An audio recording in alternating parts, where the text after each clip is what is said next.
চায়ের টেবিলে নাকি এখন ফুটবল নিয়ে আলোচনা হয়। সবাই যদি টেবিলে ফুটবল নিয়ে আলোচনা করেনি, আমরা তাহলে আর এর বাইরে কেন থাকবো? আপনিও যোগ দিন না আমাদের সঙ্গে। বাংলাদেশ ভার্সেস সিঙ্গাপুর, আপনি দেখছেন টি স্পোর্টসে জুন মাসের 10 তারিখ সন্ধ্যা 7টায়। আপনি জানেন এবং সেটা আরেকবার নতুন করে জানানো।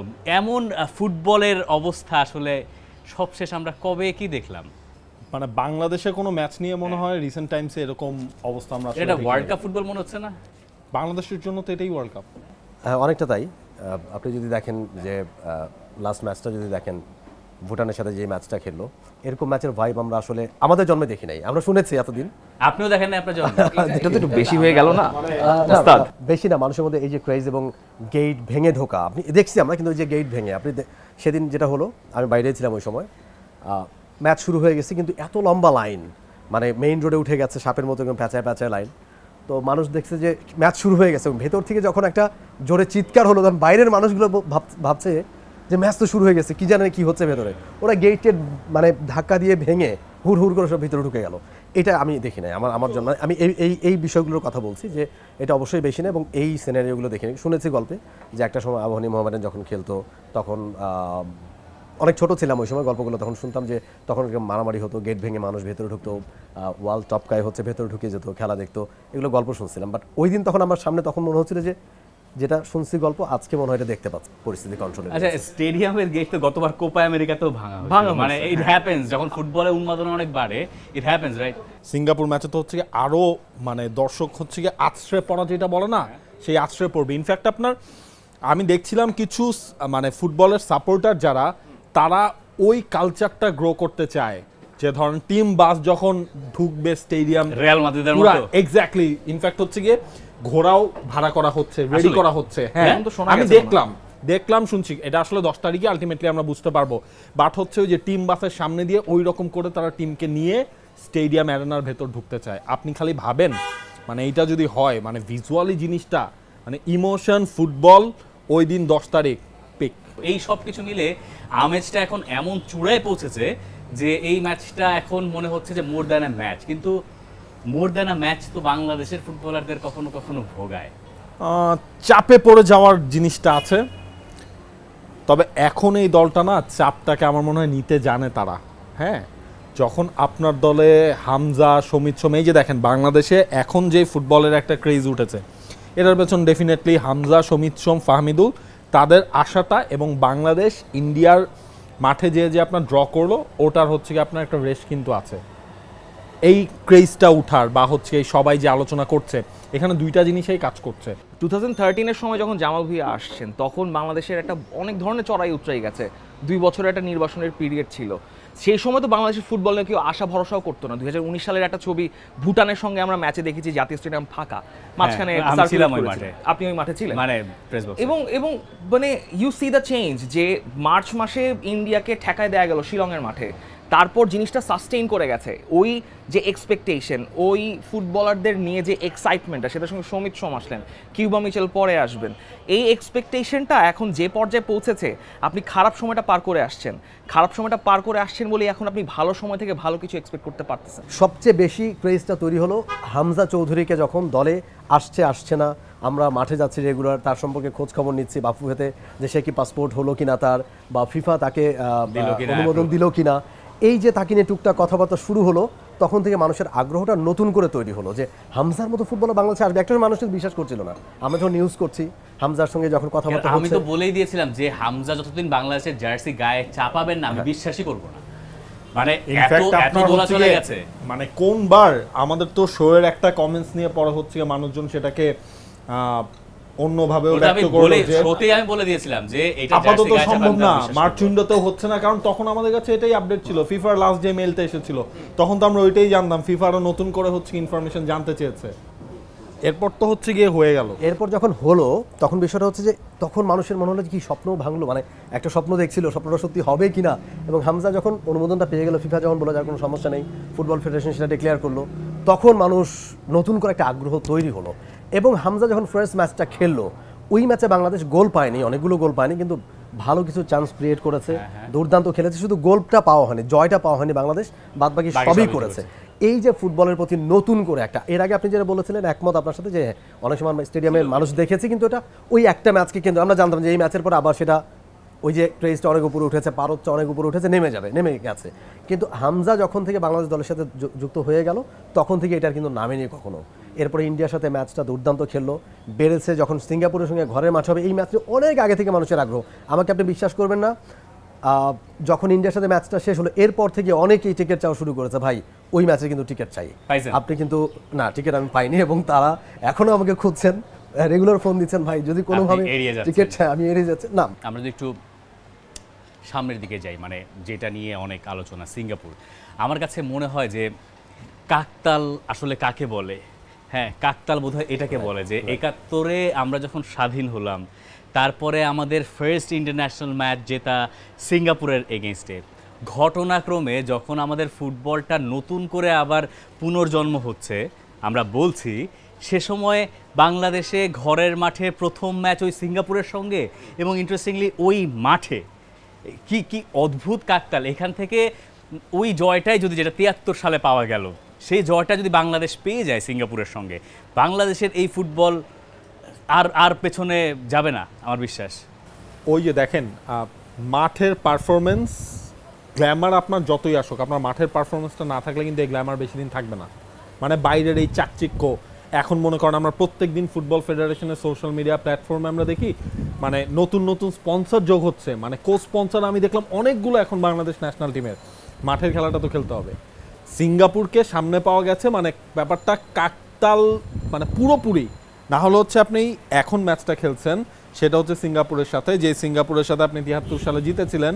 বাংলাদেশের মানে প্রথমে তো স্বাধীন হওয়ার পর ঢাকা একাদশ নাম ছিল বাংলাদেশের, এরপর সেটা বাংলাদেশ হিসেবেই বাংলাদেশ সব জায়গায় খেলে, মানে ফিফার অ্যাপ্রুভালের পর। তো তখন হচ্ছে ফার্স্ট ম্যাচটা জেতা সেই সিঙ্গাপুর, এখনও সিঙ্গাপুর। বেশ কয়েকজন সাবেক ফুটবলারের সাথে মাঝখানে কথা বললাম, তারাও আসলে মানে ব্যাপারটা না বলছে যে না, আমরা তো মাঝখানে ধরে নিয়েছিলাম বাংলাদেশের ফুটবলের দিকে আর কেউ হয়তো কখনো ফিরে তাকাবে না, কিন্তু আমার মনে হয় সিঙ্গাপুরের সাথে জয়টা নতুন রাস্তা ধরে বাংলাদেশ আরও অনেক দূরে এগিয়ে যাবে। এই বিশ্বাসটা কিন্তু আমাদের ছিল যে লোকেরা ফুটবল দেখেন, আমরা জানতাম যে লোকেরা ফুটবল দেখেন, তারা এটা নিয়ে আওয়াজ তুলতে চান, তারা এটা কথা বলেন। আমি স্টেডিয়ামে একটা ভিডিও দেখছিলাম যেখানে গ্যালারিতে, মানে ভুটান ম্যাচের একেবারেই মানে বয়স তাদের 10-এর কম হবে, ৩-৪ জন, তারা নিচে দাঁড়িয়ে দাঁড়িয়ে মানে আলা মাদ্রিদ স্লোগান দিচ্ছেন।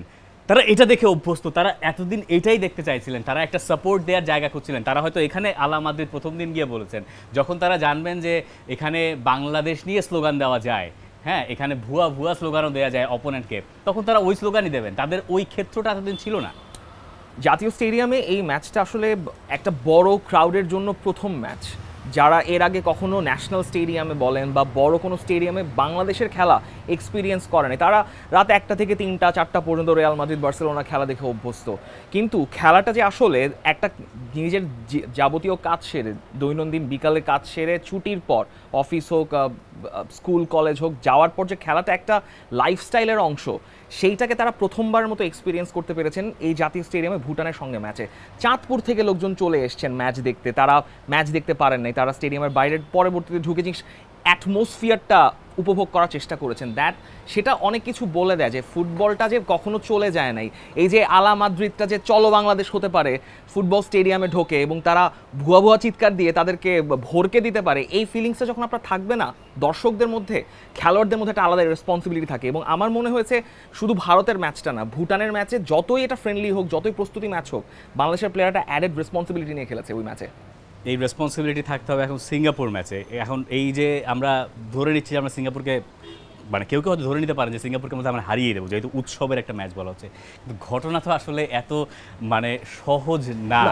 এবং ফুটবলাররা এটাও বলছিলেন, আমরা যখন ম্যাচের একদিন পরে, ম্যাচের পরের দিন রেস্ট ডে ছিল ফুটবলারদের, পরের দিন যখন তারা প্র্যাকটিসে আসলো, তখন আসলে আমরা অনেকেই এমনভাবে কথা বলছি যে আচ্ছা ভুটান কিছুই না। তো ফুটবলাররা বলছিলেন যে আসলে ভুটান ম্যাচটা অনেক টাফ ছিল এবং ওরাও ভালো খেলে, ওরা কিন্তু বেশ কিছু চান্স ক্রিয়েট করেছে, ওরা থ্রেট করছিল।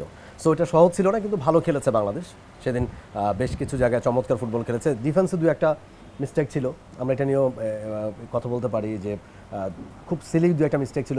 মিতুল মারওয়াজি সেভটা করেছে একদম লাস্টে যে না এখন আপনি যদি মানে খেলার দিকে যদি আমরা চলে আসি যে খেলাটা আসলে কি মানে জামাল ভুঁইয়াই বলছিলেন যে ভুটানের প্রতি সম্মান রেখেই তিনি বলতে চান যে ভুটানের সঙ্গে বাংলাদেশ যে খেলাটা খেলেছে তার চেয়ে অনেক ভালো বাংলাদেশকে খেলতে হবে যদি সিঙ্গাপুরকে বাংলাদেশ হারাতে চায়। আপনি যদি চিন্তা করেন যে আপনার এই স্টেডিয়াম অ্যাটমসফিয়ার গোটা দেশের চোখ আপনার ফুটবলারদের ওপরে, সেই ম্যাচে বাংলাদেশ ইন কেস যদি পিছিয়ে পড়ে এটা বাংলাদেশের জন্য জেতাটা খুব খুব কঠিন হয়ে যাবে। তার মানে বাংলাদেশকে তাদের ডিফেন্সে একটা পাহাড় গড়তে হবে, এইটা মনে হয় বাংলাদেশের বেসিক ফার্স্ট প্রায়োরিটি হওয়ার কথা বোধ হয়। আপনি একটা জিনিস চিন্তা করেন 2023 সাফ বাংলাদেশ কিন্তু পিছিয়ে পড়েছিল মাঝখানে, কাম ব্যাক করেছে। ওই সাফের কথাও বাদ দেন, ন্যাশনাল টিমের কথা আসেন বসুন্ধরা কিংস আরেনায় লেবাননের সাথে ম্যাচ, বাংলাদেশ গোল কনসিড করলো, গোল কনসিড করেও কিন্তু বাংলাদেশ গোলটা দিয়েছে। ওইটাও কিন্তু হ্যাঁ কিংস আরেনার ক্যাপাসিটি কম ছিল, ওইটাও কিন্তু ফুল প্যাক ছিল তখন সেই সময়টায়। সুতরাং পিছিয়ে পড়লেও ওই আত্মবিশ্বাসটা থাকবে যে বাংলাদেশ দল গোল করতে পারে। এবং এই দলের ওই একদম শুরুতে বলছিলাম না, মানে এখন না এই দলের দ্বারা আপনি যে কোনো কিছু চাইতে পারেন, কারণটা হচ্ছে এই দলের সবার এখন সেই আত্মবিশ্বাসটা আছে, মানে ওই বিশ্বাসটাও হয়েছে, ওই মানে একটা লাইনে উঠে গেছে। সেই জিনিসটা কখন, যখন এই হামজা টামজা সবাই আছে। ক্রাউডের কিন্তু একটা বিরাট রেসপন্সিবিলিটি আছে, ক্রাউডের প্লেয়ারদের তো আছে। ক্রাউডের রেসপন্সিবিলিটি কেমন, ধরেন যেটা আমরা বলছিলাম যে বাংলাদেশের লোকেরা তো ফুটবল মাঠে গিয়ে খুব অভ্যস্ত না, মানে মোটা দাগে যদি আমরা এই কথাটা এইভাবে বলতে পারি। ফুটবল মাঠের অ্যাটমসফিয়ার কিন্তু আলাদা, মানে এটা এরকম না যে ক্রিকেটের একটা 4 হইলো এরপরে হাততালি বাজাইলাম বা হচ্ছে একটা উইকেট পড়লো এরপরে গর্জে উঠলাম। পুরো ম্যাচের টেম্পো অনেক সময় ডিপেন্ড করে ক্রাউডের ওপরে। মাঠের এই ক্রাউড যখন ম্যাচের সিচুয়েশন বুঝে দলকে সমর্থন দিতে পারবে এবং যখন অপোনেন্টের দুর্বলতা বুঝে তাদেরকে আরও বেশি দমিয়ে দিতে পারবে, তার উপরে অনেক সময় ফুটবল ম্যাচের রেজাল্ট পর্যন্ত ডিপেন্ড করে। যে কারণে হোম আর আওয়ে বলে একটা তত্ত্ব আছে, যে কারণে হোমের আওয়ে গোল বলে একটা বিরাট বড় জিনিস এতদিন ছিলই ফুটবলে, যে অ্যাওয়ে গোল আপনার একটা ম্যাটার করে। অ্যাওয়ে গোলে আপনি পরের রাউন্ডে চলে যেতে পারবেন, অ্যাওয়ে গোলে সব কিছু ডিসাইড হইতো। এখন তো সেটা চেঞ্জ হয়েছে, কিন্তু এই রেসপন্সিবিলিটিটাও বোধহয় ক্রাউডদের বোধহয় নেওয়ার একটা সময় এসছে নাকি? এই রেসপন্সিবিলিটি ক্রাউডরা নিয়ে আসছেন। যখন বাংলাদেশের ফুটবলের খারাপ সময়ও যাচ্ছিল তখনও তারা মোটামুটি রেসপন্সিবল। কিন্তু সেই ক্রাউড কি এই মাঠে থাকছেন সেদিন? সেই ক্রাউড সেটা আমরা এখনো জানি না, সেটা আমরা এক্সপেক্ট করব যে তারা থাকবেন এবং যে কোনো ক্যাপাসিটিতে থাকবেন। বিকজ এই রেসপন্সিবিলিটিটা যাদের বয়স ধরেন 5 থেকে 7 তাদের যতটুকু, ঠিক তেমনি যারা আর একটু বয়স্ক তাদেরও সেম রেসপন্সিবিলিটি থাকবে। কারণ অ্যাওয়ে ম্যাচে বাংলাদেশের মাঠে জাতীয় স্টেডিয়ামে ওই রেসপন্সিবিলিটি, ওই অ্যাম্বিয়েন্সটা ক্রিয়েট করা সম্ভব। ভুটান ম্যাচে আমরা দেখছি, কারণ কেন জামাল ভুঁইয়া ক্রসের পর হামজার গোলের পর যে ধরনের ক্রাউড রেসপন্স আমরা টের পেয়েছি, এবং ভুয়া খুবই আর্লি স্টেজে ছিল। বা যখন ভুটান তাদের হাত পায়ে বল, তারা বল নিয়ে সামনে এগোনোর চেষ্টা করছে, ভুয়া স্লোগানটা শুনে এত মধুর লাগবে জাতীয় স্টেডিয়ামে, সেটা কল্পনা করা যায় না। সেটা আপনি এক্সপেক্ট করতে পারেন সিঙ্গাপুর ম্যাচে, কারণ সিঙ্গাপুর ম্যাচের টিকিট 2 দিনের মধ্যে সোল্ড আউট হয়ে গেছে। সিঙ্গাপুর ম্যাচের টিকিট কাটতে গিয়ে অনেক সমস্যা হয়েছিল, কিন্তু সোল্ড আউট হতে বেশি সময় লাগেনি। এখন এটা একটা বিশাল বড় রেসপন্সিবিলিটি যারা এইখানে রিফাত যেটা আসলে ইয়ে করেছিল, যে ধরেন ওই স্টেডিয়াম কালচারটা যারা মানে গিফট দেয় বা ওই স্টেডিয়াম কালচারে যারা থাকেন তাদের অনেকেই তো এই ম্যাচে নাই। মানে কারণ তো আপনার মানে এখনের টিকিট সিস্টেমটা এমন হয়ে গেছে, আপনার সাধারণ মানুষ যে কখনো স্টেডিয়ামে আসে নাই সেও আসছে, তার উপরে তো ডিপেন্ড করছে, রাইট? মানে খুবই স্বাভাবিক, হ্যাঁ আমি এটা বলছি। কিন্তু উনাদেরও এই ব্যাপারটার সঙ্গে অভ্যস্ত যে ফুটবল টিমকে আসলে কি করে সাপোর্ট আবার ধরেন একদিনে তো আর অভ্যস্ত হবে না। ধরেন ওই যে একটা সাধারণ মানুষ যে ইন্টারেস্ট দেখালো, টিকিটটা কাটলেন, এইটাও তো হচ্ছে একটা পজিটিভ, হিউজ শুধুমাত্র পজিটিভ না, মানে হিউজ ব্যাপার। কারণ আমার কাছে মনে হয় যে বাংলাদেশের এই সাপোর্টটা সিঙ্গাপুর যেটা করবে, সিঙ্গাপুর স্টার্ট করে 4-2-3-1 ফরমেশনে, কিন্তু সেটা 4-3-3-তে অনেক সময় থাকে। সিঙ্গাপুর বল পায়ে রাখতে চায়, সিঙ্গাপুর বল পায়েই রাখতে চাইবে। আপনি খেয়াল করেন সিঙ্গাপুর যে স্টাইলে খেলে, সিঙ্গাপুর বল পায়ে রাখতে চাইবে। যখন সিঙ্গাপুরের পায়ে বল, তখন তাদেরকে আমরা বা ক্রাউড ওই প্রেশার দিতে পারছে কিনা যে ওর পা থেকে বলটা প্রেস করে নিয়ে যেতে হবে। এবং আপনার ওই ক্রাউড প্রেশারের উপর অনেক সময় আপনার হোম টিমের প্লেয়ারদের প্রেসিং এনার্জি ডিপেন্ড করে।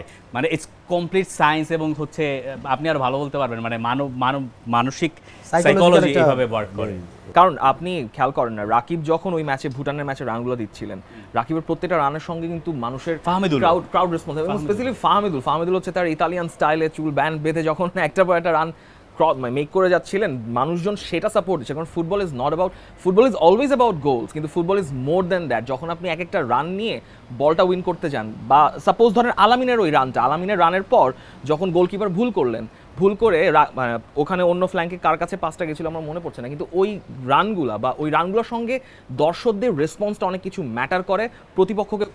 দেখেন তো মেলেন কিনা, football is all about the connectivity you have with your crowd, footballers, crowd and everything. Exactly, এবং এটা কিন্তু গত ম্যাচে আমরা দেখেছি, সেটা যখন ফুটবলাররা মাঠে আসেন, টিম বাস থেকে নামছেন, ঠিক তো ওইখান থেকে শুরু হয়ে গিয়েছিল। যখন নামলো প্রথমে প্লেয়াররা নামছে, এরপর যখন ঠিক হামজা নামলেন, হামজা, সমিত, তারা যখন বাস থেকে নামলেন, ঠিক সেই সময় একটা ক্রাউড ওইখানে, মানে অনেক দর্শকরা জানেন যে টিম বাস আসছে, এখন প্লেয়াররা নামবে, ওরা মাঠে না ঢুকে মেইন গেট যেটা, সেই মেইন গেটের কাছে অনেকে এসে জড়ো হলেন। আমরা ওখানে দাঁড়িয়ে আছি, তো প্রথমে নামছেন রাকিব নামলেন, ইসা ফয়সাল নামলেন, তো এরকম বেশ কয়েকজন ফুটবলার নামার পরে এরপর হামজা নামছেন, চুল ঝাঁকড়া চুল, সব প্লেয়ারদের থেকে লম্বা, বাস থেকে তার নামাটাই একটু আলাদা। ঠিক যখন তিনি নামলেন তখন ওইখান থেকে একটা যে ক্রাউড তৈরি হলো, এবং মাঠে আপনি যেটা বলছিলেন যে আসলে মাঠে ফুটবলাররা খেলেন, গ্যালারিতেও কিন্তু দর্শকরা খেলেন, এবং সেটা হচ্ছে যে সাইকোলজিক্যাল যে গেমটার কথা আপনি বলছেন, যে এই সাইকোলজিক্যাল গেম দিয়ে কিন্তু অপোনেন্টকে অনেক সময় কিন্তু আটকে দেওয়া যায়। যখন বাংলাদেশ হয়তো একটু পিছিয়ে পড়ছে কিংবা বল লুজ করেছে, সেই সময় দর্শকদের রোলটা কী হবে, কিংবা বাংলাদেশের পায়ে যখন বল, তখন তাদের রোলটা কী হবে, তখন তাদের ক্রাউডটা আসলে কেমন থাকবে, এটা কিন্তু অনেকটা ডিপেন্ড করে, এবং মাঠে যারা খেলেন তাদের উপর কিন্তু একটা ইম্প্যাক্ট ফেলে। আপনি দেখবেন যে বাংলাদেশি ফুটবলাররা যখন অন্য দেশে গিয়ে খেলতে যাচ্ছেন, দর্শকরা তখন কিন্তু তাদের জন্য একটা প্রতিবন্ধকতা তৈরি করে। আমরা কিন্তু এটা সবসময় বলি যে ওইখানে যেই বিরূপ কন্ডিশন একটা ব্যাপার, বাংলাদেশের জন্য একটা প্রতিবন্ধকতা, দর্শকও কিন্তু একটা প্রতিবন্ধকতা। Unless you are playing in Middle East, যেখানে বাংলাদেশের ক্রাউড অনেক থাকেন, কিন্তু বাংলাদেশ তো গোল খেতে চাবে না। দেখেন, এইটার রেফারেন্স ধরে বলি, গত ম্যাচেই তপু বর্মন একটা সেভ করলেন, একটা ক্লিয়ার করলেন বল, তপু গ্যালারির পেছনে দর্শকদের হচ্ছে এইভাবে, মানে ওই কনফিডেন্সটা যে তোমরাও ইয়ে করো, যে ওদেরকে ভরকে দিব আমরা, এই জিনিসগুলো তো আপনার হোম ম্যাচেই সম্ভব। ওই সাপোর্টটা হয়তো বাংলাদেশ চাইবে। এর আগে আমরা দেখেছি দল পিছিয়ে থাকলেও দলকে চিয়ার আপ করার জন্য দর্শকরা সেই কাজগুলো করে। আর এই ম্যাচে তো আপনার বাংলাদেশ ভুটানের মতো এতটাও সহজ হবে না। আপনি ভুটান ম্যাচে খেয়াল করে দেখবেন যে ভুটান ফার্স্ট হাফে কোনো অন পোস্টে তারা কোনো শটই নিতে পারেনি, যে জিনিসগুলো সিঙ্গাপুরের সাথে হবে না। মানে বাংলাদেশের ডিফেন্ডাররাও সেটা জানে যে এই ম্যাচটা হচ্ছে তাদের জন্য টাফ। শুরুতে একটা কথা বলছেন না যে সিঙ্গাপুরকে নিয়ে কি খুব হালকা করে দেখার সুযোগ আছে কিনা, সেটা তো একেবারেই নাই। র্যাঙ্কিং এর হিসাবে ধরেন কত, 22 161, আর বাংলাদেশ হচ্ছে 183-তে আছে। কিন্তু খেলায় মানে বাংলাদেশ ধরেন হচ্ছে এই সাউথ এশিয়ান দলগুলোর সাথে এক ধরনের খেলে অভ্যস্ত, যখন এই সিঙ্গাপুরের মতো দেশগুলোর সাথে খেলবে তখন ওদের খেলার স্টাইলটাও কিন্তু ডিফারেন্ট। বাংলাদেশের কোচ হাভিয়ার কাবরেরা, তার জন্য এই ম্যাচটা আসলে কত বড় আপনি চিন্তা করেন। মানে আপনি তার কোচ হিসেবে তাকে যদি ব্যাখ্যা করার চেষ্টা করেন, 2022 সালে যখন তিনি বাংলাদেশ ফুটবল ফেডারেশনের সঙ্গে তার ফার্স্ট কন্ট্রাক্টটা হলো, তার আগে পর্যন্ত তিনি ছিলেন একজন অ্যানালিস্ট, এবং তার যেটা যে খুব ক্রিটিক্যাল ব্যাপার তিনি দেখেন, একদম সূক্ষ্ম ব্যাপারগুলো তিনি বিশ্লেষণ করার চেষ্টা করেন। ওটা তার স্ট্রেংথের জায়গা, এটা আমাদের বুঝতে হবে। তার স্ট্রেংথ কি? তার স্ট্রেংথ হচ্ছে অপোনেন্টের খুঁটিনাটি বের করে সেটা দিয়ে অপোনেন্টকে আঘাত করা। আমি প্রেটি শিওর যে তিনি সেই কাজটা এর মধ্যে করেছেন, সিঙ্গাপুরকে নিয়ে যা কাজ করার কথা। কিন্তু এই ম্যাচটা তার ক্যারিয়ারটা আপনি চিন্তা করেন, তিনি 22-এ ফার্স্ট ইয়ারে খুব ইমপ্রেসিভ কিছু ছিলেন তেমনটা না, 23-এ তার আসলে নিজেকে কোচ হিসেবে প্রতিষ্ঠা করা ইন্টারন্যাশনাল ফুটবলে সাফ থেকে, এবং ওই সাফে আমরা দেখলাম যে বাংলাদেশ আসলে বল পায়ে রেখে খেলতে চায়, পারে কি পারে না হিসাব আলাদা, কিন্তু চায়। এবং আমরা দেখলাম যে বাংলাদেশ সাউথ এশিয়ান টিমগুলোর সঙ্গে ইজিলি বল পায়ে রেখে খেলতে পারছে। এই যে ভুটানের কথা বললেন, মালদ্বীপের কথা বললেন, ইনফ্যাক্ট লেবানন, কুয়েতের সঙ্গেও বাংলাদেশ এই ম্যাচ খেলেছে, বাংলাদেশ বল পায়ে রেখেছে। এইটার একটা ক্রেডিট, তিনি হিউজ ক্রেডিট পাবেন। 24টা অন্যরকম গেল, কিন্তু তিনি যখন এখানে কোচ হিসেবে এসেছিলেন তখন তিনি নিশ্চয়ই এক্সপেক্ট করেন নাই যে তার দলে হামজা চৌধুরী আসবেন, তার দলে সমিত সোম আসবেন। তিনি হয়তো সেটা প্রত্যাশা করেন নাই, কিন্তু তাকে এখন এটার সঙ্গেও অ্যাডাপ্ট করতে হচ্ছে, এই মাপের প্লেয়ারকে তাকে ম্যানেজ করতে হচ্ছে, এটা তার ম্যানেজারিয়াল ক্যারিয়ারের একটা অংশ। এবং তার ওপরে যে চাপ গত 5-6 মাস ধরে সমর্থকরা রেখেছেন, এইটা তাকে একটা অন্য মাত্রায় হয়তো নিয়ে যাচ্ছে, এবং এই প্রসেস দিয়ে তিনি যদি সফল হয়ে বেরোতে পারেন এই ম্যাচটা জিতে, তাহলে মনে হয় তার ক্যারিয়ারের জন্য এটা খুবই হেল্পফুল, কারণ তার ওই ক্রাউডের সাপোর্টটাও দরকার হবে। আই থিঙ্ক হাভিয়ার কাবরেরার একটা ক্যারেক্টারের সূক্ষ্ম পরিবর্তন খেয়াল করা যায়, কিন্তু কারণ হচ্ছে 2023-24-এর সময় তিনি যে প্রেশারের মধ্যে ছিলেন, সেই প্রেশারের মধ্যে তার এক ধরনের রিয়াকশনও আমরা দেখেছি বিভিন্ন প্রেস কনফারেন্সে, কিন্তু তিনি অনেকটা শান্ত মেজাজের কিছু প্রতিফলন দেখাচ্ছেন। এবং এরকম একটা ড্রেসিং রুম ম্যানেজ করা, যেখানে আপনার হামজা চৌধুরী আছেন, জামাল ভুঁইয়ার মতো ভেটারান রয়েছেন, আবার একদম আপ অ্যান্ড কামিং ফাহমিদুল, যাকে নিয়ে আন্দোলন পর্যন্ত হয়ে গেছে তিনি একটা মিনিট না পাওয়ার পর, এরকম একটা ডাইনামিকের ড্রেসিং রুম ম্যানেজ করতে গেলে আপনাকে যথেষ্ট হেডস্ট্রং হতে হবে। এবং হাভিয়ার কাবরেরার মধ্যে তার রিসেন্ট মার্চ মাস এবং এই জুন মাসের কথাবার্তা, ড্রেসিং রুম ম্যানেজমেন্টে আমার কাছে সেই চেঞ্জটা আমি দেখতে পাচ্ছি। না হলে আসলে ফাহমিদুল যখন মাঠ থেকে উঠে আসেন তখন তিনি হাভিয়ার কাবরেরার সঙ্গে হ্যান্ডশেক করেন না, বা তাকে ভালো মতো তাকে ট্যাপ করা হলো। আলামিন যখন নামলেন হ্যান্ডশেক করে মাঠে নামলেন। হামজার সঙ্গে বারবারই হাভিয়ার কাবরেরা বেশ উষ্ণ অভ্যর্থনা সুলভ কথাবার্তা দেখা যাচ্ছে। কাবরেরা যতটুকু তিনি তাকে ওয়েলকাম করছেন, হামজাও তাকে ততটুকু রেসপেক্ট জানাচ্ছেন। সমিত সোমো আই থিঙ্ক সেরকম লেভেলের রেসপেক্ট হাভিয়ার কাবরেরাকে জানাচ্ছেন। এটা আসলে দুমুখী হতে হয়। আপনার বড় ইগো প্লেয়ারদের থাকতেই পারে, কিন্তু সেই ইগোটা বাংলাদেশ ন্যাশনাল টিমের ক্যাম্পে এখনও পর্যন্ত আমি দেখিনি। এটা খুবই প্রিভ্যালেন্ট, এবং হাভিয়ার কাবরেরাও ওই জিনিসটাকে প্রপারলি এমব্রেস করতে পারছেন তার ক্যারেক্টারের সঙ্গে।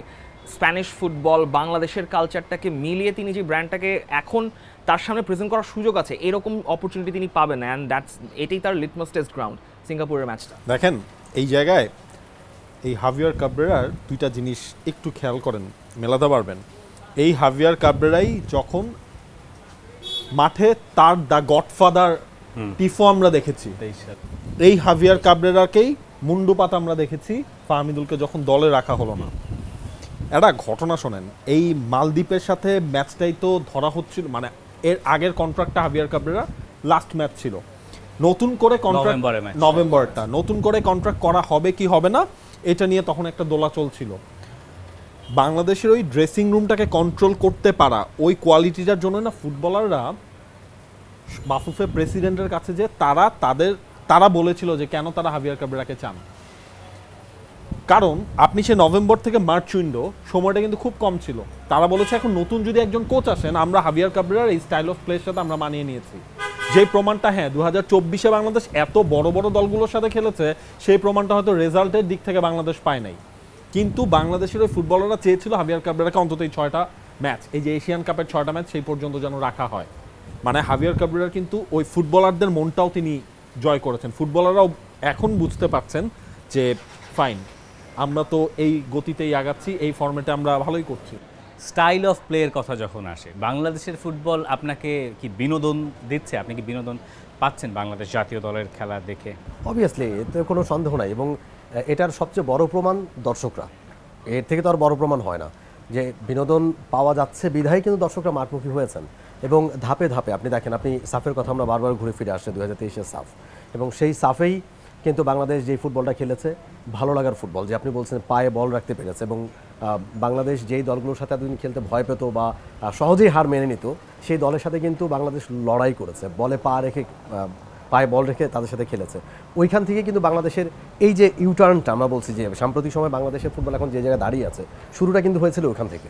এরপরে হামজার ইনক্লুশন, এরপরে সমিত সোম কিংবা ফাহমিদুল, তাদের অন্তর্ভুক্তি, সব কিছু মিলিয়ে এবং মাঠে যে ধরনের ফুটবলটা বাংলাদেশ খেলছে, ভুটানের সাথে যেভাবে খেলেছে, প্রত্যেকটা দর্শক, আমি কিন্তু ম্যাচের পরে দর্শকদের সাথে কথা বলেছি যারা খেলা দেখে বের হয়েছে, কেউ বলেনি যে না আমার কোনো একটা জায়গায় খারাপ লেগেছে, কেউ বলেনি যে আমার খুব আরেকটু এভাবে হলে ভালো, সবাই বলেছে যে না, যেই ধরনের ফুটবলটা বাংলাদেশ খেলেছে খুবই ভালো খেলেছে। তবে একটা কথা, দর্শকদের দর্শনটা সেটা কিন্তু সবচেয়ে ভালো মনে হয় আমার কাছে, এবং তারা কিন্তু অনেক কিছু বুঝতে পারেন। তারা যেহেতু খুব কাছ থেকে খেলা দেখে এবং বের হয়ে তারা বলছিল যে ভুটানের সাথে খুবই ভালো খেলেছে, কিন্তু সিঙ্গাপুরের সাথে অনেক ভালো খেলতে হবে। এইটা একেবারে মানে লিখে দেওয়া যায় যে সিঙ্গাপুরের সাথে অনেক ভালো খেলতে হবে। কিন্তু আপনি যেই বল পায়ে রেখে যে ব্যাপারটা, ওটা যদি 2023-এ হয়ে থাকে, যে আমরা বাংলাদেশ দল আত্মবিশ্বাস পেয়েছে যে না, উই ক্যান আমরা বল পায়ে নিয়েও খেলতে পারি, আমরা ডাইরেক্ট ফুটবলও আমরা খেলতে পারি, আমরা নিচ থেকে খেলা বিল্ড আপ করতে চাই, মানে মডার্ন ডে ফুটবল বলতে যা বোঝায়। এরপরে 2 বছর বাদে যদি লোকে প্রত্যাশা করেন, সমর্থকেরা যদি প্রত্যাশা করেন যে বল পায়ে রেখে আমি কি করছি আমি এটাও বুঝতে চাই। ইন্ডিয়ার সঙ্গে ম্যাচ যখন চলছে, আমি দেখছি যে play out from the back Bangladesh করছে, কিছু কিছু জায়গায় করতে হবে বলে বোধহয় করছে। মানে এরপরে ফার্স্ট পাসটা যখন গোলকিপারের কাছ থেকে সেন্টার ব্যাকে যাচ্ছে, এরপরে কি হবে জানে না। বা হামজা চৌধুরী একটা জায়গায় দাঁড়িয়ে আছেন, তিনি বল চাইছেন, তাকে দেওয়া হচ্ছে না। হয়তো বাংলাদেশের কারো কারো কাছে মনে হচ্ছে যে হামজা চৌধুরীকে বলটা দিলে ও কি রাখতে পারবে, কিন্তু যেটা ওই সময় মাথায় কাজ করছে না, এ তো হামজা চৌধুরী, এ তো আমি মানে not just another footballer from Bangladesh, তাই না? তো হয়তো হামজা জানেন যে তিনি প্রেস রেজিস্ট্যান্স, এবং তিনি ওখান থেকে বল নিয়ে এক টার্ন দিলে হামজা কি করতে পারেন এটা তো আমরা দেখেছি। এই জিনিসটার পুনরাবৃত্তি নিশ্চয়ই কেউ সিঙ্গাপুর ম্যাচে দেখতে চাইবেন না। এই জিনিসটা আপনি নর্মালি খেয়াল করেন, তখন হামজা চৌধুরী দলের সাথে প্র্যাকটিস করেছে কয়দিন, মানে তো ওই মাইন্ডসেটটা মানে এটা একটা সিচুয়েশন ধরে আমি বলতেছি, ধরুন তপু বর্মন সবসময় বলটা পেলে সে হচ্ছে লং বল দিয়ে দিবে লেফট ফ্ল্যাঙ্কে, মানে এতদিন ধরেন সে এইটাই করে আসছে, ও কখনো ডান পাশে তাকায় নাই এতদিন, সিচুয়েশন ওয়াইজ আমি বলতেছি। এখন ধরেন ডান পাশেই হামজা আছে, ওর তো ওই অভ্যাসটা যে হ্যাঁ আমার পাশে হামজা ভাই আছে, ওই অভ্যাসটা হতেও তো সময় লাগবে। আমার মনে হয় এই কয়েকদিনে ওটা তো একদম প্রথম ম্যাচ, হামজা প্র্যাকটিস করলেন বাংলাদেশে হচ্ছে গিয়ে আপনার একদিন, ইন্ডিয়ায় যে হচ্ছে গিয়ে 4 দিন না 5 দিন, খুব অল্প সময় ছিল, সুতরাং ওই ম্যাচে সেটা হবে না, এটাই স্বাভাবিক। বাট এখন তো আপনার সময় চেঞ্জ হয়েছে, বন্ডিংটা বেড়েছে। এমনও তো হতে পারে আপনার প্রথম দিন হামজা যখন ক্যাম্পে এসেছে তখন হচ্ছে কোনো জুনিয়র ফুটবলার ভয়ে হামজার সাথে কথা বলতে যেতেন না, সেটা হওয়াটাও কিন্তু স্বাভাবিক। হামজা ওইভাবে মিশে গেছেন তখন হচ্ছে গিয়ে ওই জিনিসটা আর হয় নাই। হামজাই তো কাজ সহজ করে দিয়েছেন। আমরা যে বলছি যে ওই যে ইগোর ক্ল্যাশের কথা বলছো, ইগোর তো ক্ল্যাশ তো হওয়ারই কথা না। আমি হামজা চৌধুরী এসে তোমার সাথে তুমি মেশার আগে আমি মিশে যাচ্ছি, তুমি হাত বাড়ানোর আগে আমি হাত বাড়াচ্ছি। গতকালের একটা ঘটনা, ইজি হয়ে গেল। আগে গতকাল একটা ঘটনা না বলেই পারছি না, গতকাল ঈদের দিন ছিল, তো ঈদের নামাজ পড়ে এসছেন ফুটবলাররা মসজিদ থেকে, হোটেলে ঢুকেছেন, তো এক দর্শক ওই হোটেলের লবিতে তিনি হামজার সাথে একটা সেলফি তুলতে চান। এখন হামজাকে অফার করেছেন, সে খুব সহজে রাজি হয়ে গেছে। এখন সেলফি তুলতে গিয়ে তার ক্যামেরা মানে মোবাইল ক্যামেরা আনলক হচ্ছে না অনেকক্ষণ, কিন্তু হামজা ততক্ষণ হাসি মুখেই দেখলাম। আমার কাছে মনে হয়েছে যে হামজাকে এতটা সময় দেবেন, মানে সে কোনোভাবেই ক্যামেরা অন করতে পারছে না ফোনের, এবং বেশ খানিকটা সময়, প্রায় মিনিট খানেক সময় চলে গেছে। আমি দেখেছি ভিডিওটা, মিনিমাম 2 মিনিট হবে ওখানে, হ্যাঁ 2 মিনিট ক্যামেরা এই করছে সেই করছে, কিন্তু অন হচ্ছে হয় না, অন করতে পারছে না, মানে হয়তো নার্ভাসনেসের কারণে হচ্ছে না, সে প্রায় 2 মিনিটের মতো ক্যামেরা অন করতে পারছে না, কিন্তু দাঁড়িয়ে থাকলেন, সময় দিয়েছেন এবং হাসি মুখে, মানে মিনিমাম বিরক্তিটুকু তার মধ্যে নাই, এবং সে ধৈর্য ধরে তার সঙ্গে দাঁড়িয়ে আছেন, হাসি মুখে ছবি তুলেছেন, এবং হামজা চলে গেলেন। সে দর্শক নিজেও পরে অবাক হয়েছেন, ছবি তোলার পরে খুব অবাক হয়েছে যে এত সময় দিলেন হামজা। আর আরো মজার ব্যাপার হচ্ছে এই মানে সমিত সোম খুবই ভদ্রলোক, আমাদের যতটুকু দেখা হয়েছে। ফাহমিদুল নামাজ পড়তে যাবেন পাঞ্জাবি পরে হোটেলের লবিতে হাঁটছেন, আর মহসিন ভাইয়ের সঙ্গে তার কথা হচ্ছে, মানে বাংলাদেশ ফুটবল ফেডারেশনের একেবারে পুরনো লোক মহসিন ভাই, তার সঙ্গে কথা হচ্ছে যে ঈদের পরে কি করবে। ঈদের পরে মহসিন ভাই ওরে খেপাচ্ছে, ফাহমিদুলকে খেপাচ্ছে যে কি ফেনি যাওয়া নাকি, হ্যাঁ তখন ফাহমিদুল তারে বলতেছে যে ফেনি না হেনি যাবো, হেনি হেনি, হ্যাঁ। তো এই যে প্লেয়ারদের মিশে যাওয়া, এইটা তো আমাকে আশা দেখায়। সারল্য একটা বিষয় যে খুব সহজেই মানুষের মধ্যে মিশতে পারে, মানুষের সাথে মিশতে পারে, যে ওই উইন্ডোটা দেয়া মানুষকে। ওই উইন্ডো থেকে যদি একটু আসি, মানে বলেন না শেষ করেন। এই উইন্ডো থেকে আসি, মানে উইথ দ্য বলের কথা আমরা বলছিলাম। আমার তো মনে হয় বাংলাদেশের এই ম্যাচের টোটকা আনন্দ মানে ফুল ডিপেন্ড করছে যে বাংলাদেশ উইথ বল আসলে কি করছে। মানে বাংলাদেশকে উইথ বলে অপরচুনিটি ক্রিয়েট বাংলাদেশ করছে, which is true, Bangladesh create করছে কিন্তু ফিনিশিং হচ্ছে না।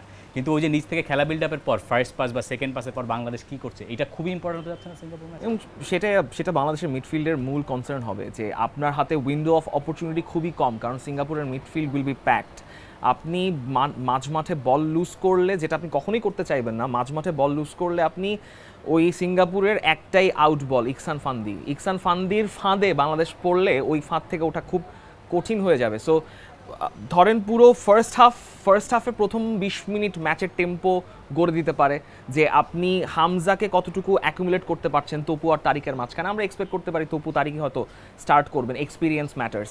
হয়তো বাংলাদেশ থার্ড সেন্টার ব্যাকও রাখতে পারে, হয় রাইট ব্যাক বা লেফট ব্যাক কোনো একটা পজিশনে একজন সেন্টার ব্যাকে খেলিয়ে দিতে পারে, কারণ সিঙ্গাপুর আমার মনে হচ্ছে কারণ সিঙ্গাপুর খুব ইজিলি 5 ম্যান মিডফিল্ডে শিফট করতে পারে ইয়াকে অ্যাকোমোডেট করার জন্য, ফান্দিকে অ্যাকোমোডেট করার জন্য পেছনে একটা বেশ 5 ম্যান মিডফিল্ডের একটা লাইন। সো এইটা ভাঙাটা বাংলাদেশের জন্য খুব জরুরি, কারণ ভুটান ম্যাচে আমরা যে ঘটনাগুলো দেখেছি, ধরেন খুবই overlapping aggressive full back Tajuddin খেলেছেন, সেটা নাও হতে পারে, একটু কনজারভেটিভ কাউকে আমরা ওই জায়গায় দেখতে পারি। তবে মূল খেলাটা আই থিঙ্ক মিডফিল্ডে আপনি কোন জায়গাটায় পেনেট্রেট করছেন, আপনি যত তাড়াতাড়ি ফাহমিদুলকে রিলিজ করতে পারবেন আপনার তত সুবিধা। মানে বক্সে আপনার কেয়স ক্রিয়েট করতে হবে। সিঙ্গাপুরকে আপনি কখনো ঠান্ডা রাখতে দিতে পারবেন না, যে আপনি বল সুইচ করে একটু ইউ শেপে ঘুরিয়ে এনে অন্য ফ্ল্যাঙ্ক দিয়ে ঘুরে আবার অন্য ফ্ল্যাঙ্কে যাওয়া সম্ভব না। যদি রাকিব রান নেন, রাকিবের থেকে ফাহমিদুলের যেতে হবে, বা মিডফিল্ড থেকে ফাহমিদুলকে রিলিজ করে দেয়। ফাহমিদুল যে ওয়ান টাচে শটটা নিয়েছিলেন ওই রকম সিচুয়েশনে সিঙ্গাপুরকে বিপদে ফেলতে হবে, আপনার গোল লাগবে একদম, এবং সেটা 20 মিনিটের মধ্যে হলে সবচেয়ে ভালো বাংলাদেশের জন্য। আবার সিঙ্গাপুরের যে লাস্ট ম্যাচ যেটা সিঙ্গাপুর খেললো, ওটা কিন্তু ধরেন প্রথম 1 ঘন্টায় সিঙ্গাপুর যা করার করে দিয়েছে, মালদ্বীপের কথা বলছি।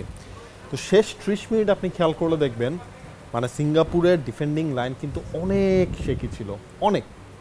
মালদ্বীপ ওইখানে আপনার থ্রেট ক্রিয়েট করছে রেগুলার। সিঙ্গাপুরের স্কোয়াডটা যদি খেয়াল করেন, সেখানে হচ্ছে ওই লিওনেল তান বাদ দিয়ে বাকি সবাই হচ্ছে এমন ডিফেন্ডার, আপনি তাদেরকে লেফট ব্যাক সেন্টার ব্যাকও খেলাতে পারবেন, রাইট ব্যাক সেন্টার ব্যাকও খেলাতে পারবেন, সেন্টার ব্যাক ডিফেন্সিভ মিডফিল্ডারও খেলাতে পারবেন, মানে ওই ভার্সেটাইল কোয়ালিটি তাদের আছে। এইটা হচ্ছে গিয়ে বাংলাদেশের জন্য ধরেন স্কোয়াডের পাজল মিলাতে একটু ঝামেলা হবে, কারণ হচ্ছে আদলিকে কি আপনি সেন্টার ব্যাক খেলাবেন নাকি আপনি লেফট ব্যাক হিসেবে খেলাবেন?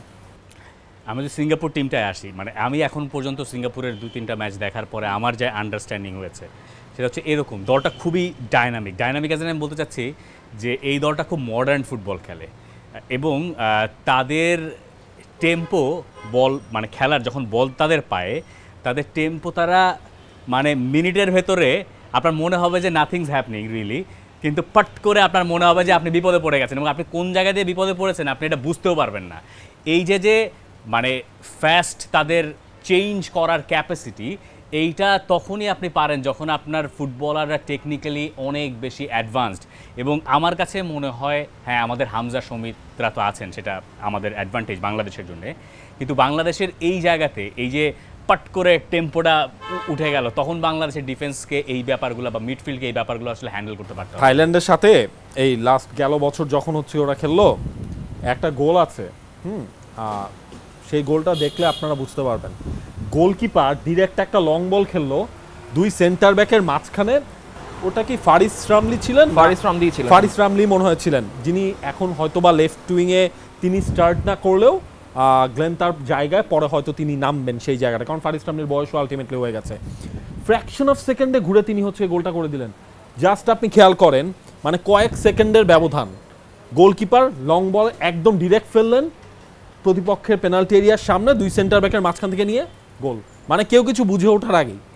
এইখানে মিডফিল্ডেও যদি আরেকবার আসি, মিডফিল্ড দেখবেন যে আপনার কাছে মনে হবে যে এটা 4-2-3-1 না 4-3-3, আপনি এটা বুঝে উঠতে পারবেন না। 5 জনের যে মিডফিল্ড লাইনটা বললো, ওটা 5 জন কেন? ওটা 5 জন কারণ হচ্ছে 4-2-3-1, ওই 3 আর 2 এইটার লাইন আপের কারণে আপনার কাছে মনে হচ্ছে যে 5, হ্যাঁ। এবং ওটা দেখবেন যে কখনো ওটা 4-2 হচ্ছে, কখনো ওটা 4-3 হচ্ছে, এবং এই তিন মিডফিল্ডারের কোনো পজিশনের কোনো ফিক্স কিছু নাই, তারা খুবই ফ্লুইড। এবং ওনাদের যে ওই যে মেম্বার যিনি ভদ্রলোকের নাম হারিস হারুন ভাইস প্রেসিডেন্ট যিনি, উনি যে রান মূলত ওইটাই করেন, সেন্টার ব্যাকের মাঝখানে গিয়ে বলটা ডিস্ট্রিবিউট করার চেষ্টা করেন, কিন্তু যে মাঝখানের লাইনটা যদি তিনি চলে আসেন ডিফেন্ডারদের সামনে, ওই লাইনে তিনি এই আড়াআড়ি রানগুলো নিয়ে পাট করে বল একটা দিয়ে দেন। ওই মিডফিল্ডের যে ডাইনামিক ব্যাপারগুলো রয়েছে, এইটা বাংলাদেশকে টেক্কা দিতে পারতে হবে। আমি এক্সপেক্ট করছি যে সমিত সোম এই ক্ষেত্রে বাংলাদেশের, আমার মনে হয় যে 4-2-3-1 যদি বাংলাদেশও খেলে, সেখানে নাম্বার 10 রোলে আমি এক্সপেক্ট করছি। একপাশে রাকিব, এটা আমার 11, আমি জানি না এটা আপনাদের পছন্দ হবে কিনা, দেখেন মেলে কিনা। আমার ডিফেন্স তপু তারেক, রাইট সাইডে আমি তাজকে আসলে দেখতে চাই। এখন লেফট ব্যাকের পজিশনটা আমি জানি না, এখানে এইসব মানে জাত লেফট ব্যাকই সম্ভবত, গোলকিপার তো মিতুলের জন্য একটা চ্যালেঞ্জ, সেটা নিশ্চয়ই কথা বলা হবে। মিডফিল্ডে আমার 2 মিডফিল্ড হচ্ছে হৃদয় এবং লেফট ব্যাক কাকে রাখলেন? ঈসা, হ্যাঁ।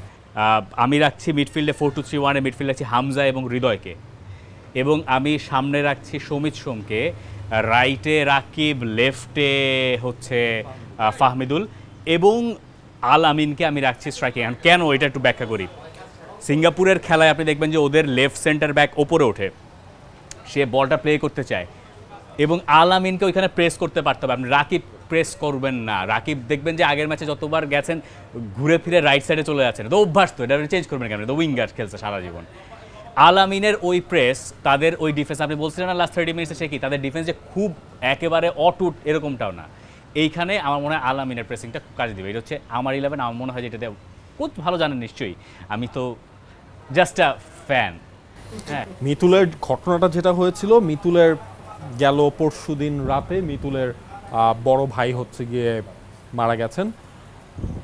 ছুটিতেও তো যাওয়ার আসলে কোনো সুযোগ তিনি নাই, জানো নাই, কারণ দেশটাও কেউ উনি প্রায়োরিটি দিচ্ছেন, দেশের যে ম্যাচ রয়েছে এখন। মিতুলের একটা মেন্টাল টাফ টাইম আলটিমেটলি যাচ্ছে, তারপরও মিতুল কনফিডেন্ট এনাফ যে মানে ওটাকে সরে রাখতে, ওই ভাইয়ের স্মৃতিতেই মনে করেন মিতুল আলটিমেটলি এখন নিজের বেস্টটা আরও বেস্ট পারফর্ম সে করতে চায়। সিঙ্গাপুরের সাথে তো টাফ টাইম যাবে সেটা মিতুল ধরেই নিচ্ছে খুব স্বাভাবিকভাবেই, কারণ সিঙ্গাপুর যে পরিমাণ অ্যাটাক তারা ক্রিয়েট করতে পারে, এবং এই ম্যাচের না কিছু কিছু জিনিস ডিসাইসিভ হবে। যেমন হচ্ছে আপনি যদি খেয়াল করেন set piece situation, cross, corner, মানে বাংলাদেশের ডিফেন্ডিং, মানে আপনি সেট পিস কীভাবে ডিফেন্ড করবেন এইটা নিয়ে আমার মনে হয় ডেভিড অলরেডি কাজ করছেন। প্র্যাকটিস তো ক্লোজ ডোর, আমাদের তো দেখার সুযোগ নাই, কিন্তু এটা একটা মেজর পার্ট, মানে সিঙ্গাপুরকে আপনি সেট পিসে কীভাবে আটকাবেন। দুই হচ্ছে মিডফিল্ড পাজেল মেলাতে যাবে দু দলেই, আপনিও সিঙ্গাপুরের মিডফিল্ড কোন মানে ধরে রাখতে পারবেন না, এই মিডফিল্ড লাইন আপটা নিয়েও তারা খেলবে। সিঙ্গাপুরও ধরতে পারবে না বাংলাদেশের মিডফিল্ড পাজেল তারা মেলাতে পারবে না, কারণ আপনি সমিত সোমকে এখন পর্যন্ত ন্যাশনাল টিমে আপনি মানে দেখেন নাই, কোচ যে হচ্ছে গিয়ে সমিতকে কোন জায়গায় ইউজ করবে সেটা তো আলটিমেটলি কেউই জানে না। কিন্তু সেটা কি আমাদের জন্য অ্যাডভান্টেজ হতে পারে কিনা, মানে Exactly. আমি কিন্তু দেখেছি, এবং লাস্ট প্র্যাকটিস যেই ফ্রেন্ডলি ম্যাচটা যে সিঙ্গাপুর খেলেছে সেটাও কিন্তু আমরা দেখেছি, বাংলাদেশ কোচ সেটা দেখেছেন, বাংলাদেশের সব ফুটবলাররা সেটা দেখেছেন, কিন্তু সমিতের রোলটা বাংলাদেশ টিমে কি হবে সিঙ্গাপুর কিন্তু সেটা জানে না। কিন্তু হামজা আর সমিতকে নিয়ে যে পড়াশোনা সিঙ্গাপুর করবে এটা তো আনপ্রেসিডেন্টেড, বাংলাদেশের কোনো ফুটবলার নিয়ে কেউ এই আলোচনা কখনো করে নাই। আমার মনে হয় তাদের পড়াশোনার ম্যাটেরিয়ালের অভাবও নাই আসলে, এটা একটা অদ্ভুত ব্যাপার যে দুইজন প্লেয়ারের পড়াশোনার ম্যাটেরিয়াল অভাব নেই, কিন্তু দে হ্যাভ দ্য ট্যালেন্ট যে সিলেবাসের বাইরে থেকে কিছু একটা দিয়ে তাদেরকে ভরকে দেওয়ার জন্য তাদের পক্ষে সম্ভব। সেক্ষেত্রে এখন মানে আপনার লাগবে সাপোর্টিং কাস্টে যদি সমিত আর হামজা খেলেন, আই থিঙ্ক আপনার 11 থ্রি ম্যান ডাইনামিক মিডফিল্ডে আমি দেখছি সমিতকে আপনি নাম্বার 10 রোলে খেলাতে পারেন, কিন্তু আমার মিডফিল্ডে ডাইনামিজমটা খুব দরকার। সেক্ষেত্রে হৃদয় মানে top of the midfield, number 6 Hamza এক সাইডে, সমিত আরেক সাইডে। আমি খুবই কনজারভেটিভ লেফট ব্যাক এবং রাইট ব্যাক দেখছি একটু ইনভার্টেড রোলে। সেক্ষেত্রে শাকিল আহাদ তপু খেলতে পারেন, যেহেতু তিনি সেন্টার ব্যাক রোলটাও খেলে থাকেন, সো তাকে রাইট ব্যাক রোলে খেলালে খুব একটা আমার সমস্যা নাই। আরেকদিকে সাদউদ্দিন খেললেন, ইসা ফয়সাল যেহেতু লাস্ট দুইটা ম্যাচ খেলেন নেই জাতীয় দলে, সো ইসা ফয়সালকে আমি সাবস্টিটিউটই রাখবো। তারিক তপুর জায়গা নিয়ে কোনো সন্দেহ নেই, মিতুল মামা ইজ দ্য মানে আনডাউটেডলি নাম্বার 1। আই হোপ তিনি ওই মানে যে এখন তিনি যে কষ্টটা আছেন সেটা তিনি প্রপারলি ধরে রেখে ম্যাচটা খেলতে পারবেন, এবং তার জন্য আসলে আমাদের সমবেদনা জানানো ছাড়া কিছু করার নেই আর কি। ফ্রন্ট লাইনটা ইম্পর্টেন্ট, ফাহমেদুল তার জায়গা মোটামুটি পাকা করে ফেলতেছেন আমি বলতে পারি, কারণ ভুটানের ম্যাচে যেটা দেখেছেন আই থিঙ্ক ওই সিঙ্গাপুরের বক্সে কেওয়াস ক্রিয়েট করার জন্য, আপনি যেটা বলছেন লেফট সেন্টার ব্যাককে র্যাটল করার জন্য, যদিও তিনি লেফট সাইডে খেলছেন তারপরও ফাহমেদুলের পক্ষে সম্ভব বক্সে গিয়ে হচ্ছে বক্স ক্র্যাশ করলে। রাকিবকে আপনি রাইট উইংয়ে খেলাবেন, বিকজ এটাই তার ন্যাচারাল পজিশন, যেহেতু আপনি কনজারভেটিভ একজন রাইট ব্যাক আমি দেখছি, সেক্ষেত্রে রাকিব আসলে উইথটা ধরে রাখবেন সেই কনজারভেটিভ রাইট ব্যাকে তো রাকিবের হেল্পটা হয় না, মানে বিশ্বনাথ না থাকার কারণে রাকিবের যে প্রবলেমটা হয়, বিশ্বনাথ যেভাবে সামনে আগান ওই আগানোটা আরো বরং সেক্ষেত্রে আসলে এই যে এই ব্যাপারটা হচ্ছে এটা হচ্ছে প্রি হামজা সমিত যুগের কথা। হামজা তো আপনাকে বলের যোগানটা দিয়ে দিতে পারবেন, হামজা আপনাকে বলের যোগান দিয়ে দিতে পারবেন, সমিত আপনাকে বলটা সাপ্লাই দিয়ে দিতে পারবেন। সো ওই সুইচটা আপাতত আমার করা দরকার পড়ছে না তারিক বা তপুর থেকে। সো রাকিব ওই জায়গাটা হচ্ছে আপনার উইথটা ধরে রেখে বিহাইন্ড দ্য ডিফেন্ডার রান নিয়ে বক্সে ঢোকার চেষ্টা করবেন। আলামিনের ব্যাপারটা আরও ইন্টারেস্টিং, তিনি কনস্ট্যান্টলি হচ্ছে ওই দুই ডিফেন্ডারের মাঝ বরাবর ঘাড় বরাবর দাঁড়িয়েছিলেন, কখনো সরেন নাই, যখন বল গেছে উইন করার চেষ্টা করেছেন। সো সিঙ্গাপুরের ওই মিডফিল্ড বা সিঙ্গাপুরের বিল্ড আপটা নষ্ট করার জন্য আলামিন ইজ দ্য প্রপার ওই জায়গাটা তিনি ধরে রাখতে পারবেন। এখন জানি না ভাবিয়ার কাবরেরা ভালো জানেন তিনি কাকে শুরু করাবেন, বাট আমি এটা দেখতে পাচ্ছি। আর তাহলে জামাল ভুঁইয়া কি পরে বা কাজেম শাহ পরে নেমে ইম্প্যাক্ট ফেলবেন? জামাল বলেন, গত ম্যাচে যেটা দেখছিলেন যতটুকু সময় তিনি খেলেছেন খুব ইমপ্রেসিভ মনে হচ্ছিল, এবং আমার মনে হচ্ছে ওই রোলটাই তার জন্য প্রপার থাকবে, এবং আরও কয়েকটা জায়গায় একটু ইমপ্রেসিভ প্রত্যাশা করছে। আসলে কোচই বেস্ট 11টা জানেন, যেমন তাজের জায়গাটাতে ওইখানে আরেকটু ইমপ্রেসিভ ফুটবলটা প্রত্যাশা করবো, রাকিবের জায়গাটাতে আরেকটু ইমপ্রেসিভ ফুটবলটা আশা করবো, এবং আলামিনকে যেটা বলছিলেন আলামিনকে আমার মনে হয় যে শুরু থেকে যদি কোচ চিন্তা করে দেখেন গত ম্যাচে যেই কয়েক মিনিট তিনি খেলেছেন আসলে তখন অনেকগুলো ফ্রেশ লেগস, এবং ওই সময় তার করার কিছু ছিল না, তারপর ওই সময়টুকু সে যতটুকু খেলেছে যেই ইম্প্যাক্টে রাখতে পেরেছে, একা একাই বল তিনি নিচ্ছিলেন, তো মনে হয়েছে অনেক বেশি ইমপ্রেসিভ এবং অনেক বেশি এনার্জেটিক। আলামিন কিন্তু হামজাকে পায় নাই সাপোর্টে। হ্যাঁ সেটাই এটা বলছিলাম মাথায় রাখা দরকার। তাজউদ্দিনের কথা যেটা বললেন, তাজউদ্দিনের তাজউদ্দিন ব্যাপারটা fantastic, তাজউদ্দিন was fantastic. তাজউদ্দিনের ব্যাপারটা আমার বলতে খারাপ লাগছে যে এত ভালো খেলেছেন ওই ম্যাচে, ওই স্পেসিফিকলি যে দুইটা ক্রস তিনি ওখানে ক্রিয়েট করে দিয়েছেন, it speaks of his attacking prowess. But তারও ডিফেন্সিভ জায়গাটা আমরা ওভাবে দেখি নাই আসলে। রহমতগঞ্জে যখন তিনি খেলেন দরকার পড়েও নাই আসলে, ভুটানের সঙ্গে দরকার পড়ে। রহমতগঞ্জের যখন খেলেন তখনও খুব একটা তার ডিফেন্সিভ জায়গা নিয়ে তার কাজ করার সুযোগ নেই। কিন্তু যেহেতু সিঙ্গাপুর, সেই কারণেই আমি শেষ পর্যন্ত শাকিল আত্মপুর কাছে যেতে চাচ্ছি এবং শাকিল আত্মপুর ওই জায়গাটা মোটামুটি নিয়ে ফেলেছেন। তিনি 3-man সেন্টার ব্যাক বা নিয়ে কি ফেলেছেন আমি জানি না। উনি যখন পরে মাঠে নামলেন ওই পাশ দিয়ে তো একটা ক্রস গেল শাকিল আত্মপুর। শাকিল আত্মপুর পারফরম্যান্স ইন্ডিয়ার এগেইনস্টে আমরা যেটা দেখেছিলাম ভুটানের এগেইনস্টে সেটা পাইনি। সেইটা আসলে তিনি করতে এটা পারেন হইতে নাই। পারে, খুবই এটা young footballer একটা ম্যাচ মানে, এরকম হ্যাঁ। আসলে যেতেই পারে। আর এই জায়গায় তাজের যে কথাটা বলেন, তাজ রহমতগঞ্জে কিন্তু আপনার রাইট উইং ব্যাক রোলেই বেশি ম্যাচ খেলেছে, কারণ রহমতগঞ্জ 3-man ব্যাকলাইন নিয়ে রহমতগঞ্জ হচ্ছে ম্যাক্সিমাম ম্যাচ তারা খেলেছে। কামাল বাবুর টেকনিকে আলটিমেটলি ওটাই ছিল। তো এই জায়গায় হচ্ছে কি আমার মনে হয় রাইট ব্যাক পজিশনটায় তাজ ভালো করেছেন। তাজ হচ্ছে গিয়ে থাকবেন কোচের চিন্তা ভাবনায়, তবে কোচ আলটিমেটলি মনে হয় শাকিল আহাদ তপুকে দিয়েই তিনি স্টার্ট করাবেন। রিজনটা হচ্ছে আপনার যদি দরকার পড়ে আমি 3-man ব্যাকলাইন আমি শিফট করব, যদি হচ্ছে গিয়ে দরকার না পড়ে আমি হচ্ছে গিয়ে 4-man দিয়েই খেলবো। এবং আলটিমেটলি কিন্তু বাংলাদেশের প্ল্যান ওইটাই, বেসিক ফরমেশন 4-2-3-1-এই বাংলাদেশ খেলবে। তবে যখন বাংলাদেশ আক্রমণে যাবে তখন কাইন্ড অফ সেটা আপনার হয়ে যাবে 4-2-2-2। দুজন হচ্ছে কি আপনার ডিফেন্সিভ মিড বা প্রথম মিডফিল্ডের লেয়ারটায় তাদের সামনে দুইজন এবং একেবারে আপনার সামনে থাকবে হচ্ছে দুইজন। এই জায়গায় হাভিয়ার কাবরেরা কি কাজটা করছেন, এইখানে হচ্ছে গিয়ে তিনি একজন জাত স্ট্রাইকারকে রাখবেন কি রাখবেন না এই ইকুয়েশন তিনি এখন পর্যন্ত মেলাচ্ছেন। হ্যাঁ, যদি না রাখেন তখন হচ্ছে আপনার যে দুই উইংয়ে যারা যে দুইজন থাকছেন তারা ওই টপ 2-তে থাকছেন। ধরেন আমার হিসেবে উইংয়ে যদি ফাহিম তো নয়, সেখানে ফাহমিদুল এবং রাকিব যদি থাকে তখন ওই 4-2-2 ধরলে সবার সামনের লেয়ারটায় থাকবেন তারা। যদি ওইটা করেন তখন কিন্তু এই স্কোয়াডে জামাল ঢুকবে। এইটা আপনি ধরেন যদি হচ্ছে কি আপনি নাম্বার 9 ছাড়া খেলতে নামেন তখন আপনার স্কোয়াডে জামাল হয়তো বা থাকবেন এবং জামালের রিপ্লেসমেন্ট তখন হয়ে যাবে মোরসালিন। মানে জামাল খেলবেন, স্টার্ট করবেন এবং মোরসালিন হচ্ছে পরে নামবেন। এবং মানে অন্য হিসেবগুলো যদি আসেন, হৃদয়, হামজা, সমিত সোম, আমি দেখছি এই তিনজনে স্টার্ট করছেন বাংলাদেশের হয়ে। এখন এই তিনজনকে নিয়েই মিডফিল্ড পাজলটা হাভিয়ার কাবরেরা তিনি মেলাচ্ছেন। তপু আর তারিক এক জায়গায় আছে সেন্টার ব্যাকে, এছাড়া হচ্ছে গিয়ে সোফার এইটাই বাংলাদেশের জন্য হচ্ছে best. Left back right back পজিশনটায় এখানে হচ্ছে দুইটা জিনিস হয়তো হাভিয়ার কাবরেরা। আমি ইসা ফয়সালকে যদি লেফট সাইডে দেখতে পারতাম লাস্ট কয়েকটা ম্যাচে তাহলে হয়তো বা হচ্ছে গিয়ে আমি ইসাকে দিয়েই শুরু করাতাম। বাট সাদ যেহেতু রেগুলার খেলছে, আমি সিঙ্গাপুর ম্যাচের জন্য আর কোনো পরিবর্তন এই জায়গাটা আমি দেখতে চাই না। আমি পার্সোনালি দেখতে চাই না, কোচ ভালো বলতে পারবেন রাইট ব্যাকে শাকিল আহাদ তপুকে দিয়ে স্টার্ট করানো যায়, সেইটাই হয়তো বা হবে। এবং সামনের জায়গাটায় ওই যে কোচ যদি স্ট্রাইকার খেলান তখন হচ্ছে কি আলটিমেটলি একজন বক্স স্ট্রাইকারের প্রেজেন্স সেখানে থাকবে। বক্স স্ট্রাইকারের প্রেজেন্স যদি সেখানে না থাকে তখন আলটিমেটলি আপনার জামালো স্কোয়াডটায় থাকছেন, তখন ওই 4-4-2 ডায়মন্ডেই আপনি আলটিমেটলি এটা একটা ভালো অপশন আছে। বাংলাদেশ 4-4-2-তেও যেতে পারে, এটার একটা ভালো চান্স আছে। এখন বাংলাদেশের ওই সাফের ফরমেশন আসলে 4-4-2-ই ছিল। এখন কথা হচ্ছে যে আমরা বক্সের স্ট্রাইকারের কথা বলতেছি, কিন্তু ওই পাশের ওই যে ইসকান ফান্দি যার নাম নিয়ে এত আলোড়ন, হ্যাঁ, he is basically a Fox in the box. বক্সের ভেতরে তাকে আটকাবেন কে? হামজাকে নিশ্চয়ই না। হামজাকে যদি তাকে মার্ক করতে বক্সের ভেতরে থাকতে হয়, বাংলাদেশের খেলা তো ওই পাশ দিয়ে উঠবে না।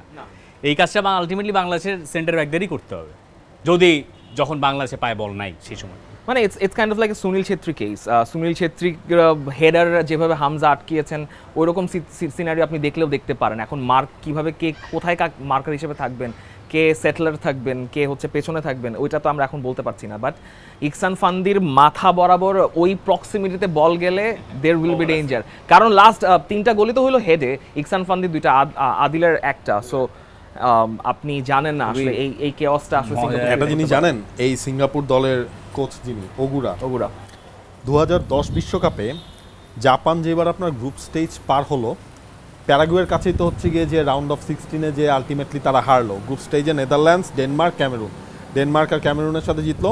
সেই 2010 জাপান ন্যাশনাল টিমের অ্যাসিস্ট্যান্ট কোচ ছিলেন তিনি, হোন্ডা। সেবার তখন হচ্ছে জাপানে খেলে। 2012 অলিম্পিকে জাপান যেবার সেমিফাইনালে গেছে সেই দলের অ্যাসিস্ট্যান্ট কোচও আলটিমেটলি তিনি ছিলেন। তিনি এরপর যে যখন লম্বা সময় পর জাপান দলের দায়িত্ব নিলেন, তার কিছু জিনিস আমি পড়ছিলাম।